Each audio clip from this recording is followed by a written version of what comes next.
Broadcasting from the business capital of the world, this is the Podcast Business News Network. You know, it's not often on this program we get to talk to somebody who has made a mark in music over decades in terms of writing, producing, performing, working with many artists as well. And he's here. Interesting insight we're going to get on the music industry then and now. Tony Mantor joins us on the program. Hey, Tony, how you doing? I'm doing good. You? Well, you're in Nashville, right? Nashville, yeah. Been here for 30 years. Wow. I don't know why, but when we talk, you seem so fresh about Nashville that I would swear you moved there like 3 years ago. I don't know why. I guess it's just I guess it always still stays fresh. Yeah, it does. I mean, Nashville has changed dramatically over the last 25, 30 years. But even with all the change, you still have good music coming out. You've got new music coming out. You've got people coming to Nashville to try and chase their dreams. I mean, it's a great city to be in if you love music and want to pursue it. Yeah, that's what somebody told me recently, and I've never been there, which I can't believe. Out of being in music, playing music on the radio for years, I've never got there yet, but I'm always told that there's music everywhere. You go to the gas station, there's somebody performing. You go, somewhere on a corner, there's somebody performing music. Is it kind of like that? In places. I mean, you go down on Broadway and you can go around and you hear music all the time, different people doing different things. The great thing about Nashville is when you think about Nashville, a lot of people think about country music. Sure. And it is so far from country music now. I mean, needless to say, it's still country. You still got all the country artists here and the country labels here and everything. But an influx of people have come in from all over the country and all over the world that do all kinds of genres of music. We got rock, we got rap, we got R&B. I mean, we've got jazz, we've got everything here now, and it's really grown to be a mecca of music rather than just And when they say Music City, USA. It's really Music City now because it's about all music, not just one style. Yeah, I think back to what you just said and Taylor Swift. And in the beginning, when she first emerged, people viewed her as country. Oh, she's a country artist, and broke free from that chain right away to go mainstream. You think that happens with a lot of artists, that they're perceived to be country and then they get out of that?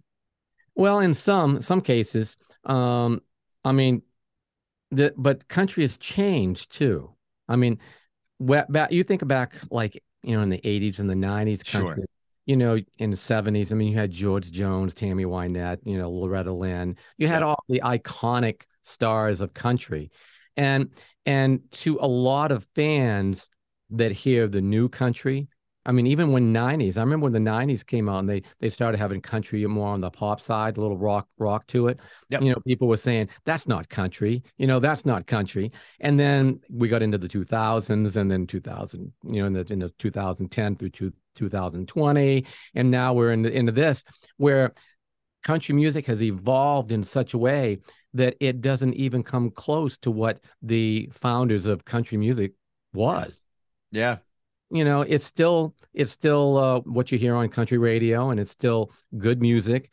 And with me, I look at it, with my friends, and they'll say, well, that's not country. Well, it's not country like it used to be, but it's what they classify as country now.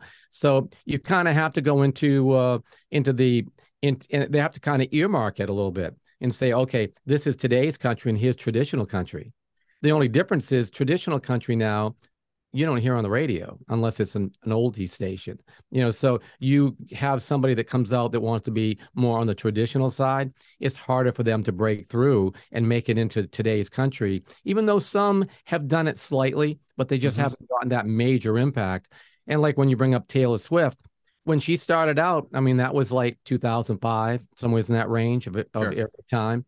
And no one perceived her as country. Nobody gave her a shot. And I'm, as much as I hate to say it, I mean, I was one of those that thought that she was, that first song of hers was kind of like, okay, that's kind of a novelty song, probably won't last. And then boom, she just happened to hit all the right things at the right time. That was when MySpace was going out, and Yeah. and she was on MySpace, and she was interacting with her fans, and she just built a great thing, and she's actually developed. I mean, she's developed into a good artist and a good singer and a good and definitely a good writer. It's funny you mentioned you not thinking that she was going to be a big thing back in the day. It just brought back a memory. Back in the 80s, there was a group that was going to perform in the New York area. I was on a radio station doing a morning show and involved in a lot of stuff. And they were going to appear at a hotel venue. And I listened to it. I'm like, I don't know. I don't think it's that great. I don't know. I don't think we should promote it. I don't think you know who it was? Who? New Kids on the Block.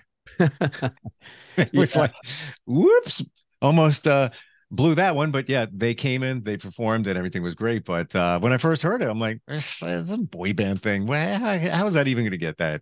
Song's not that great. Yeah, and that shows, and that's where I think country music made their mistake.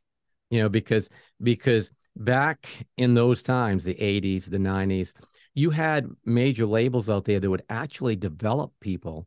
And for the first few releases, they probably wouldn't make any money.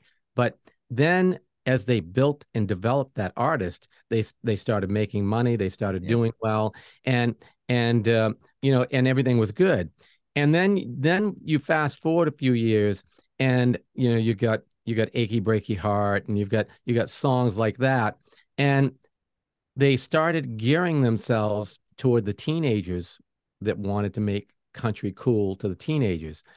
And they thought it out probably, but I don't know if at the time if they thought it out as in depth as they should. Because when you bring up New Kids on the Block, that's a perfect example of how teenage listeners, live.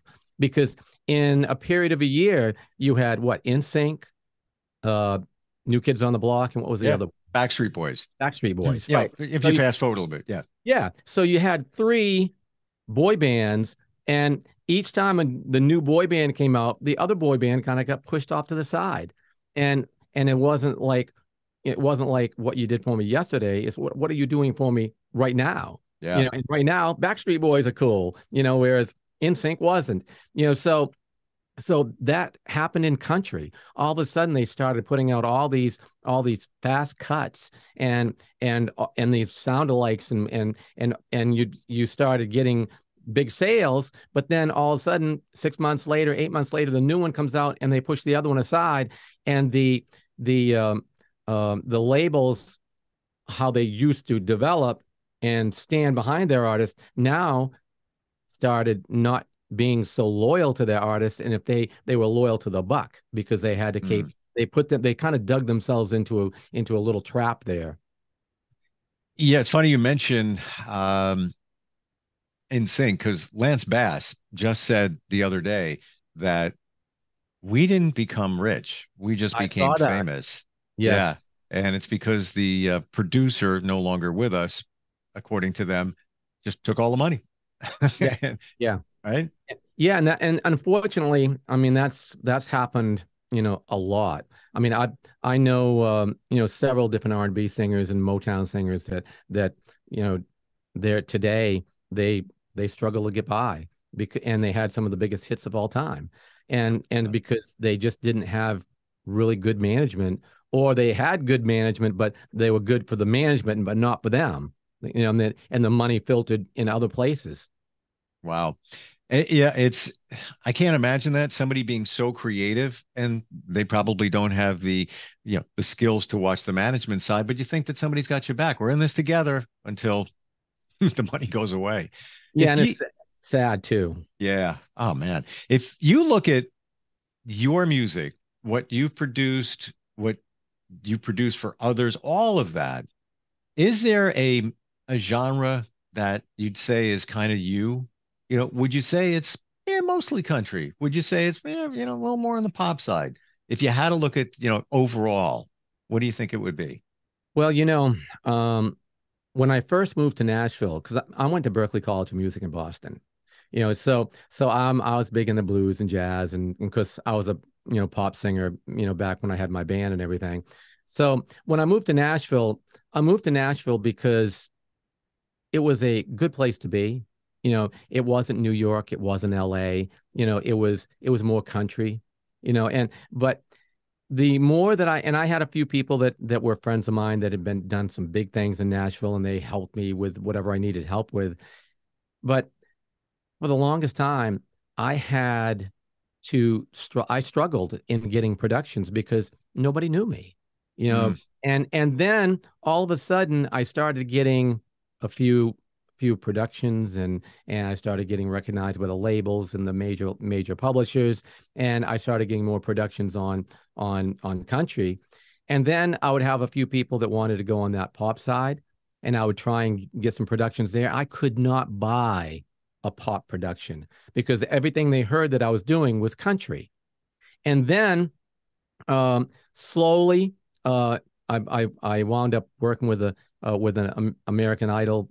He finished in the top 20, I guess, and I wound up producing him, and then a few other things fell in place, and then all of a sudden I'm producing a lot of pop. And then of course I started working with Jackie Wilson, and I was producing R&B. Wow. So all that together, and came, and then I started doing more pop things. Younger people that wanted to get into the pop music, I was producing, and so now when I sit back and I look at the body of work that I've done, it's a collective mixture of many different styles of music. And I can't say that I have one that overshadows the other, because if anybody goes to my bio or they look at, or go to my charts and they look at some of the songs that I produced and I put in the charts, I mean, I've got as many country as pop and AC, and I mean, I've got it's all over the spectrum. So I want to go a little deep with you because you did mention blues. Right. Are you familiar with J.J. Cale? Yeah. What an amazing artist. And I look back at his work, and of course, he's the guy that inspired Eric Clapton with After Midnight and Cocaine. Those all came from J.J. Cale, but there's songs like Magnolia. I don't know if you're familiar with that one. Yeah. Whoa. Yeah. What a song. But when you look at that guy, then we're talking like, early 70s. His production value was insane, how good it sounded for back then. Right. And I don't want to say especially for, a blues artist where you might not think it'd be that serious. They'd be that serious in terms of the production. Right. And also not to mention the fact that he sounds black. He's just amazing guy from back in the day. Yeah, I mean, it's and that's what I tell everybody is their key to a certain amount of success is the production values that they have. They've got to go out with the very best quality project that they can get. And so many people will say, "Oh, this is radio ready," or "This is this," or "This is that." And in reality, it's a good quality demo. It's stuff that you could pitch to labels, and then if the label heard it and liked it, then they might spend a little more money on it to really develop it into something that is a higher quality. And so many people that come to Nashville, New York, LA, for productions, unfortunately, they're coming from an area that they're used to a certain quality from studios in their area, but then they move to a Nashville, or New York, or LA, and the quality value at some of these studios in their worst situation is still way better than their local situation they have at home.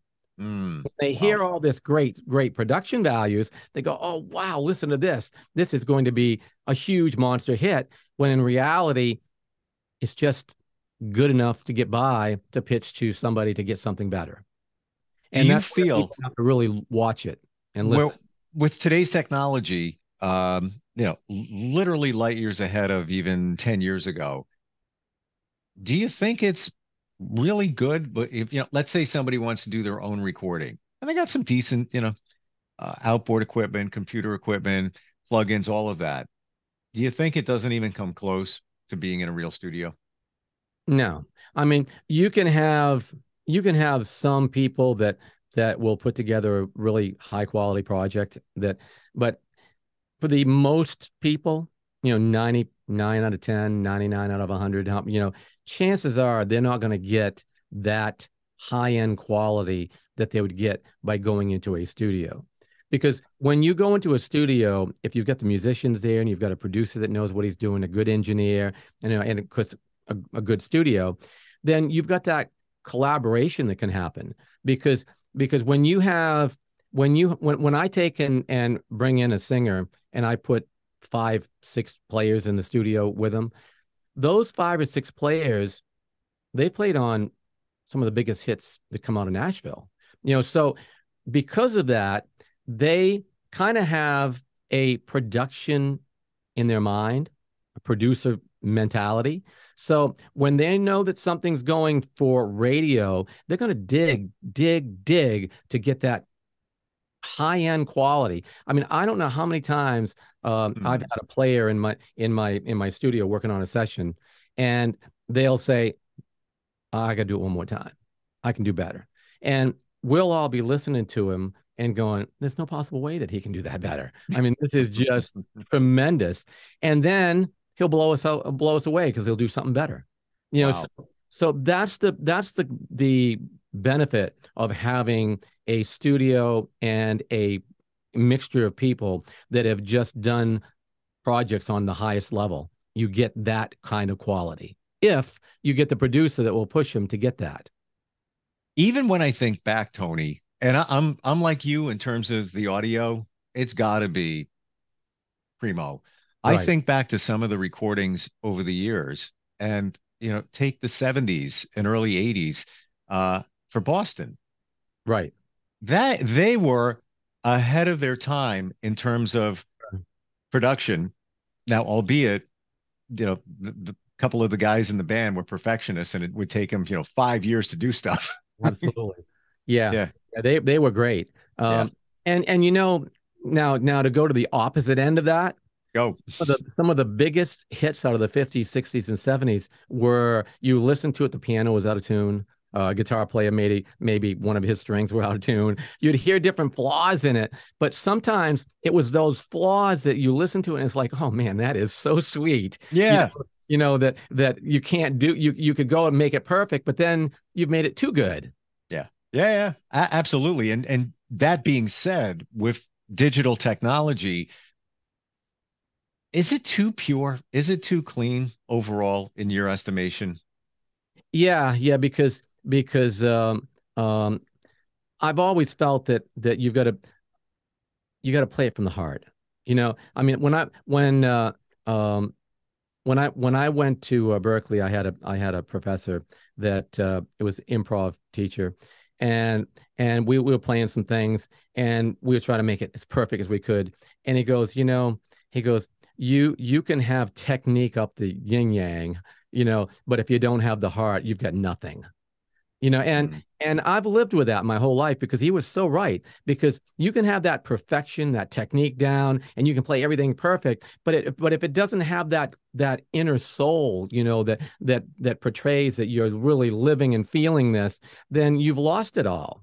You really don't, you haven't captured that. I've always told people that you have got to have a vocal performance in the studio, because when you, and that's a hard thing to do, because when you've got 100 people or 1,000 people or 25,000 people in front of you, and you're up there singing, you've got all those emotions, adrenaline running through you, your live crowd, you just like, boom, we're pushing it out there, and you've got everything in packed. When you're in the studio, you don't have any of that. You've just got to take and be able to put those emotions of those lyrics and those lines across to people, so that when they hear that for the first time or the 101st time, it still grabs them and they go, oh man, that's just so good. It's a great point you bring up in perspective, because it's a difference between being in the studio and singing or performing. And there's the difference. I have to ask you this. Production value, Beatles. What's your opinion? Well, I love it, because it was so simple, but it was so concise, because if you go back and listen, to the Beatles, Meet the Beatles, the first one, and and then you listen to some of the music that's out today. I mean, today they've got the orchestration in it. They've used their Pro Tools and moved everything and just done everything. So it's just so perfect. With the Beatles, it was flawless in emotion because they got it out there, but perfection within the music itself wasn't there. But it was still perfect in the fact that it met the intensity that they was putting out there, so that people, they just bought into it and they grabbed a hold of it, and they became a phenomenon. I look back and I'm embarrassed to say this, but I was never a huge Beatles fan when I was younger. It was only until I got older where I really truly appreciated putting on a pair of headphones and listening and just saying, man, that was good stuff. The way that was mixed and the way it sounded. But it blows my mind when you think the Beatles we're talking here 6 years. And in that time, writing, recording, producing, concerts, drugs, girls, religion, and Right. all of that. And they still brought on what they brought on. It's amazing. Yeah, Really it is. And the sad part is, if they were just forming today, they wouldn't stand a chance. How do you mean that? How do you mean that? Because of the way that society has changed, the way that the labels have changed, the way that they want that perfection. They want everything to be almost A, B, C, D. You don't want to take and put D before C because it won't work. You know, I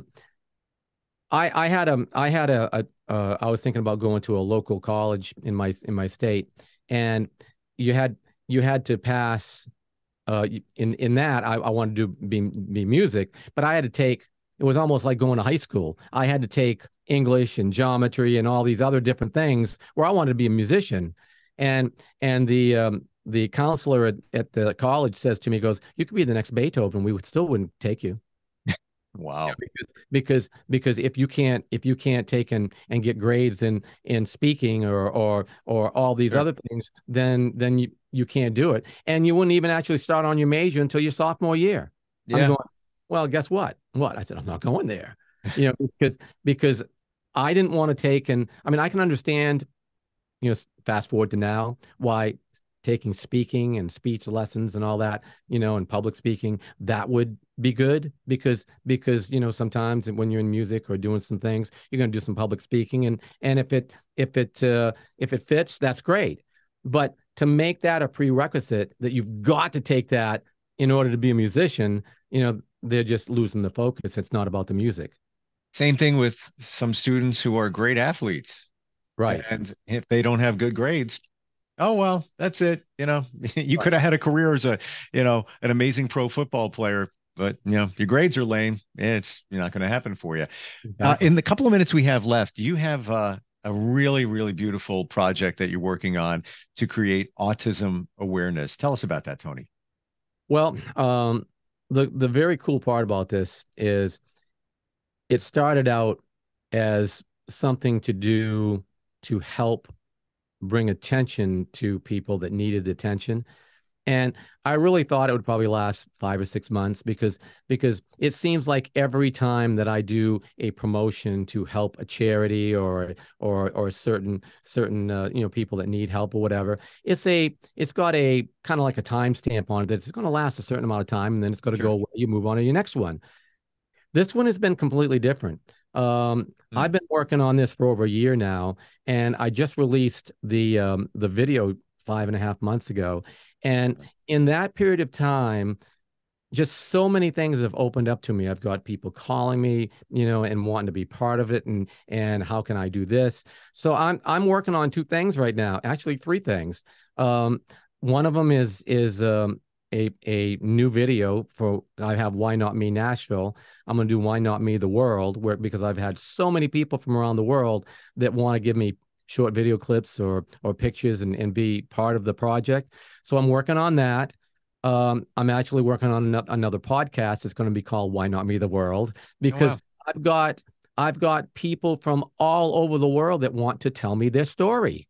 And I've listened to other podcasts that deal with autism, and even just other podcasts that deal with any other special needs or Alzheimer's or anything, and they're good at telling people what the symptoms are, or what the medications you take, or this or that. But I haven't really run across anything that's just been about telling the story. So what I'm planning on doing with this podcast is I'm going to have people from different parts of the world, and they're going to tell me their story. Like, I've got a girl that lives just outside of London that's a poet. I mean, and she does spoken word, and she sent me the other day a poem she'd just written and spoken word, and it was just outstanding. So, and she's told me some things that she's gone through being autistic. I've talked with some people here in the States, and they've told me some things that they've gone through being autistic. And a lot of the stories are very similar. They're not exactly the same, but they have a similar quality to them in what they tell. And what I'm thinking, that if I can get somebody in London telling me their story, and then someone in New York happens to hear it, and they happen to be autistic as well, and they hear this London person and telling their story of different things that she's gone through in her life, and the New York person can say, well, she's going through some of the things that I've gone through. Maybe it will create a situation and a little bridge that will make people feel less alone. Because the one big thing that one autistic person told me is that he said that he was bullied through high school, and many times he felt alone. Wow. You know, so my whole process on this, and my whole statements in what I'm saying, is I'm trying to tell people that, hey, you know, hopefully we'll learn from things and get this, and so that way people in the world will feel less alone. What a great idea. And everybody has a story, and those are stories that need to be heard. In a second here, I just want to mention David Byrne, Talking Heads. Yeah. Says that he hasn't been officially diagnosed, but he's dealt with what he believes is autism, and that's helped him in his music. Oh yeah. I mean, I had a lady in London tell me that she had a son that was diagnosed autistic. And then after they started digging into it, she found that she had a lot of the same symptoms as he did. So Yes. she had the blood test and whatever, and she found out that she's autistic. And then she thinks her other son may be autistic, but because he's so intelligent, that his quirkiness from his intelligence masks the autism. So, I mean, I've just gotten so many stories from people, and it's like, it needs to be, you know, the world needs to hear these stories, because the biggest thing that I feel that maybe not the biggest thing, but one of the biggest things is, you know, we have Autism Awareness and Acceptance Month, but you can be aware of it, you can accept it because you're aware of it, but until you understand it and hear the stories of other people, you don't really fully grasp what they're going through. So if we can make that bridge of where we can understand more, then if we run into someone that's autistic in a store, and all of a sudden or a person is autistic in the store, and they might be acting a little strange to us, we'll know how to handle that, you know, because one person actually in New York told me, she says people don't understand what we have to go through when our son goes into a store, and then all of a sudden he does something that's a little quirky to so-called normal people, but yet it's not quirky to him. It's just what he is. But the normal people, as they like to be called, don't understand it. Yeah. You know, so if we can understand it, then maybe we can make that more of a normal thing, because everybody is different. Whether we're autistic or not, everybody is different. So let's take and make a more level playing field for everybody. And even though they're different, we can still accept them and understand them, and maybe that'll help everybody. I love it. And your timing is so perfect too, because more and more cases are being found. And a lot of what you just said, a lot of older adults are being diagnosed in their 30s and their 40s, looking at their children. Your website is your name, right? Tony Mantor, Mantor, TonyMantor.com. We can find out about the project and everything that you're working on. We had tons of stuff we were going to talk about. We didn't even get to it. Right. So maybe next time. Yeah. Always fantastic talking with you, and looking forward next time. Thanks a lot, Tony. All right. Thanks. I appreciate it.